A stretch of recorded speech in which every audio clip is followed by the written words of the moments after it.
ሰላም ውድ አድማጮቻችን፣ መድፈኞቹ ማንም ሳያምናቸው ከ22 ዓመት በኋላ ከፓትሪክ ቪዬራ ወደ ማርቲን ኦዴጋርድ የአርሰናል የዋንጫ አንሺዎች ዝርዝር ተለውጧል።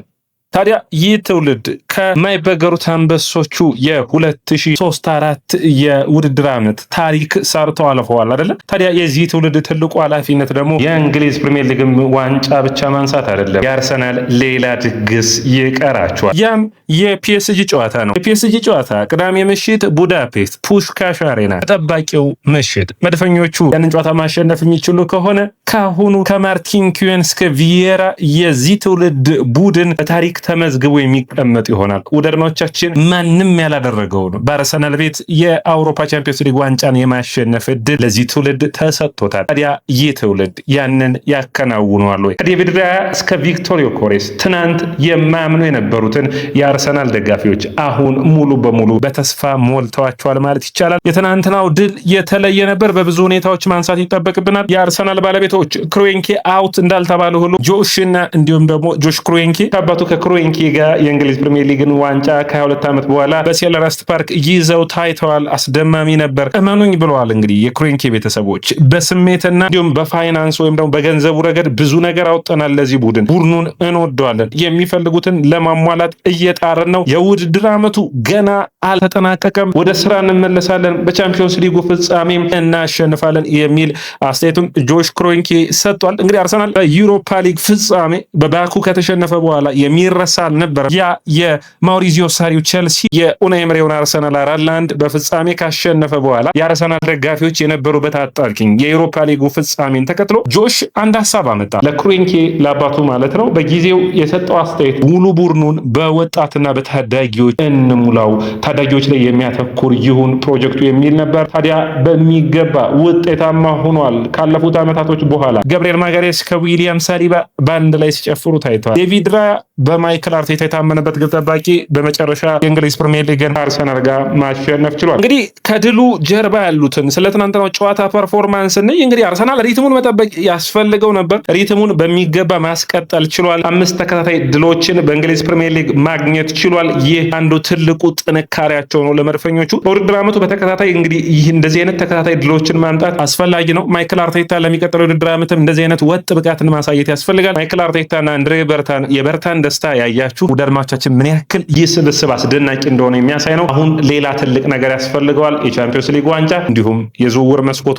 ታዲያ በትናንትናው ጨዋታ ላይ ገብርኤል ሄሱስ በኔ እይታ ጥሩ ፐርፎርም ካደረጉት ተጫዋቾች ውስጥ አንዱ ነው። አውሮፓ ቻምፒዮንስ ሊግ ፍጻሜ ተቀይሮ ገብቶ የሆነ ነገር ያደርግ ይሆን? በተለይ በፊትነሱ ረገድ ዝግጁ ይመስላል። ይህንን ተጫዋች መድፈኞቹ በክረምቱ ለመሸጥ ጥሩ ፐርፎርማንሱን ማሳየት ችሏል። እንግዲህ ገብርኤል ሄሱስ በ23-24 የውድድር ዓመት የምታስታውሱት በጣም በጥሩ ፐርፎርማንስ አርሰናል የውድድር ዓመቱ ሲጀምር በሴልኸርስት ፓርክ ነበር የጀመረው። ይህ ተጫዋች አሁን ከአርሰናል ጋር በሴልኸርስት ፓርክ ጨርሷል ማለት ይቻላል። የዚቼንኮና የገብርኤል ሄሱስ ወደ አርሰናል መምጣት የተለየ ለውጥን በአርሰናሎች ቤት እንዳመጡ የሚረሳ አልነበረም። ማርቲኔሊና ማድዌኬም ጥሩ ስራዎችና ጥሩ ብቃቶችን አሳይቷል። ኖርጋርድም በጨዋታው ላይ ሙከራዎቹ ጥሩ እንደነበሩ፣ የዳውማን አስደናቂ ብቃት የሚረሳ አይደለም። እንግዲህ መድፈኞቹ በቀጣይ ላለባቸው ለቻምፒዮንስ ሊጉ ለፍጻሜ ጨዋታ ሀኪሚ የመኖር ድሉ ጠባብ ነው ተብሏል። ይህ ለአርሰናል በጣም ወሳኝ ነው የሚሆነው። ዛይር ኤምሬ ነው በቦታው የሚሰለፈው። ስለዚህ አርሰናሎች በተለይ ባለፈው ግማሽ ፍጻሜ ጨዋታ ላይ በደርሶ መልሱ ላይ በጣም ትልቁ ተጽዕኖ ፈጣሪ የነበረው ተጫዋች አንድ ነው፣ እሱም ሀኪሚ ነበር። በከትባክ በጣም ጥሩ ፐርፎርማንሱን አሳይቷል።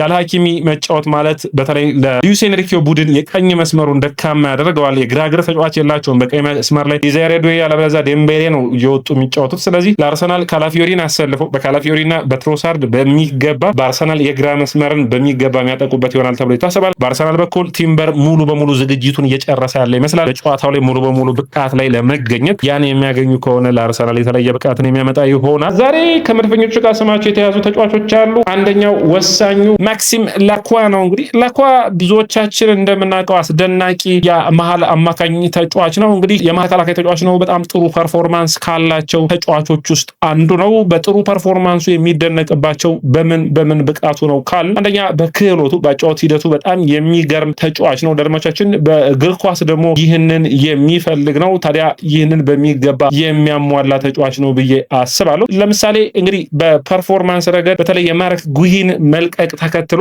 ምርጥ ፐርፎርማንሱን ነው እያሳየ የሚገኘው። ታዲያ አርሰናሎች ይህንን ተጫዋች ለማስፈረም እስከ 40 ሚሊዮን ፓውንድ በማቅረብ እንግዲህ አርሰናል የመሃል ተከላካዩ ላይ በሚቀጥሉት ዓመታቶች የሳሊባና የገብርኤል ጉዳት ሊመጣ ይችላል የሚል አለ። ያምና የምታስታውሱት ነበር፣ አርሰናል በጣም የተፈተነበት ነበር የሁለቱን ጉዳት ተከትሎ። አንዱ በሞስኬራ መምጣት ተፈቷል።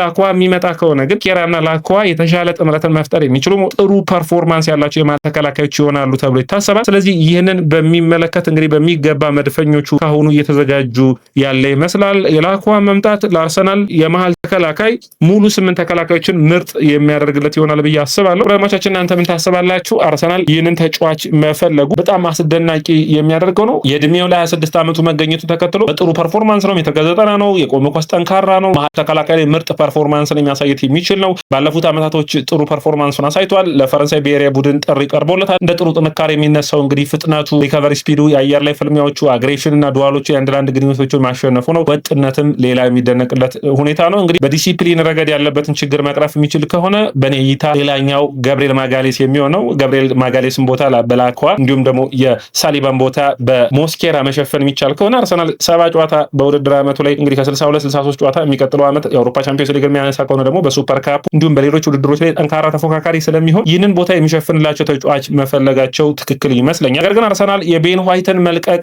የሚያሰቡ ያለ ይመስለኛል። ታዲያ ለዚህ ደግሞ ዌስሊ ቪኒሺየስ ፍራንካሊማ የ22 ዓመቱ ብራዚላዊ ቀይ መስመር ተመላላሽ በሮማ ቤት የሚጫወተውን አርሰናሎች ይፈልጋሉ። እስከ 35 ሚሊዮን ዩሮ የቤን ዋይት ተተኪ ይመጣል ብሎ ያስባሉ። በሁለቱ መስመሮች መጫወት መቻሉ፣ ቀኝ መስመሩን የመሸፈን አቅሙ እንዲሁም ደግሞ የአማካይ መስመር ያለበዛ ደግሞ የመስመር ተጫዋች የሚሆን ብቃቱ ኦቨርላፕ በሚያደርጉበት ጊዜ አርሰናል ውጤታማ እንዲሆን ማገዝ የሚችል ነው። ጠንካራ የተጫዋቾች ውስጥ አንዱ ነው። በ26 የሴሪያ ጨዋታዎች እንግዲህ ሬቲንጉ 7 ከ10 ነው የተሰጡት። በጣም ጥሩ ፐርፎርማንስ ያለው ተጫዋች ነው። በተለይ በማጥቃቱ ረገድ እኔ በክለቦች የዓለም ዋንጫ ፍላሚንጎን ወክሎ ጥሩ ፐርፎርም ሲያደርግ አይቼዋለሁ ባለፈው ክረምት። በመከላከሉ ረገድ እንግዲህ ጥሩ የሚባል የመከላከል ፐርፎርማንስ አለው። ነገር ግን የማደንቀው ጠንካራ የሆነ ስታሚና ወይም ጠንካራ ሰራተኝነት አለው። በግራ በቀኝ መጫወት መቻሉ ቨርሳታይሊቲው በጣም ተወዳጅ ያደርገዋል። በጣም ጥሩ የመረጋጋትና ትልልቅ እድሎችን የመፍጠር አቅም አለው። ነገር ግን አሁንም የማጥቃት ሂደቶቹ ላይ ትክክለኛ ቦታ ቢገኝም ጎሎች እና አሲስቶቹ ትንሽ ዝቅ ያሉ ናቸው። ካርዶችን ያያል። የጉዳት ችግሮችም ለመድፈኞቹ ይህንን ተጫዋች በሚመለከት አስቸጋሪ ሆኖባቸዋል። እንግዲህ አርሰናልን በሚመለከት አሁንም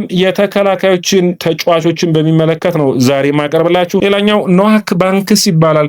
ኖዋክ ባንክስ በጣም ጥሩ የሆነ በተለይ በእግር ኳስ ከሚደነቁ ካናዳውያን የአሜሪካን ተጫዋቾች ውስጥ አንዱ ነው። ክህሎቱ ረገድ ታዳጊው ሳሊባ በመባል የሚታወቅ በጣም ጥሩ ክህሎት ያለው ተጫዋች ነው። ይህንን ተጫዋች ታዲያ መድፈኞቹ ይፈልጉታል። ነገር ግን አርሰናል ብቻ ይህንን ተጫዋች አይፈልገውም። ወደ አድማቻችን ብዙ ቡድኖች ይፈልጉታል። ከ93 ነው ቁመቱ። የመሃል የቀኝም የግራም መሃል ተከላካይ መሆን መቻሉ 19 ዓመት መሆኑ ጥሩ የሚባል ነው። እንግዲህ ላኳን እንደዚህ አይነት ሌላ ታዳጊም ተጫዋች አርሰናሎች ይፈልጋሉ። ምክንያቱም እነዚህ ተጫዋቾችን በጣም ጥሩ የመሃል ተከላካይ የምታገኝ ከሆነ በተለይ ሂንካፒዮን ወይም ካላፊዮሪን በመሃል ተከላካይነት አለመጠቀም ለአርሰናል የሚቀጥለው ዓመት አንዱ ተመራጭ የሚሆን ነው። ሳሊባና ገብርኤልን እረፍት እንዲወስዱ የሚያደርጋቸው ይሆናል። ከ93 ነው። ስለዚህ አየር ላይ ፍልሚያዎች ላይ በጣም ጥሩ የሚባል በቀኝ በመሃል በግራ በቀኝ የግራ ተከላካይ ሁሉን የተከላካይ መስመሮች መጫወት የሚችል ብቃት አለው። የአካል ብቃቱ ረገድ በጣም ጥሩ ፐርፎርማንስ ያለው ተጫዋች ነው። ስለዚህ ልምድ ነው የሚጎለው። ከዛ ውጭ ፋውሎችን ይሰራል። በፓሱ ረገድ ግን በጣም ጥሩ የተሟላ ተከላካይ ነው። ታዲያ አርሰናሎች ይህንን ተጫዋች ያስፈርሙታል። ብዙ ዋጋ ያስወጣቸውም እንግዲህ አንዱ የሚጠበቅ ይሆናል ተብሎ ይታሰባል። አርሰናል ግን ከተከላካይ መስመሩ ላይ ቤን ዋይት ጉዳቱ የሚያገግም ከሆነ አርሰናልን የመልቀቅ እድሉ ሰፊ ነው ተብሎ ይጠበቃል። ሰላም ወደ አድማጮቻችን፣ ይህ የያ ስፖርት ነው። የያ ስፖርትን ላይክ፣ ሼር፣ ኮሜንት፣ ሰብስክራይብ ማድረጋችሁን አትርሱ።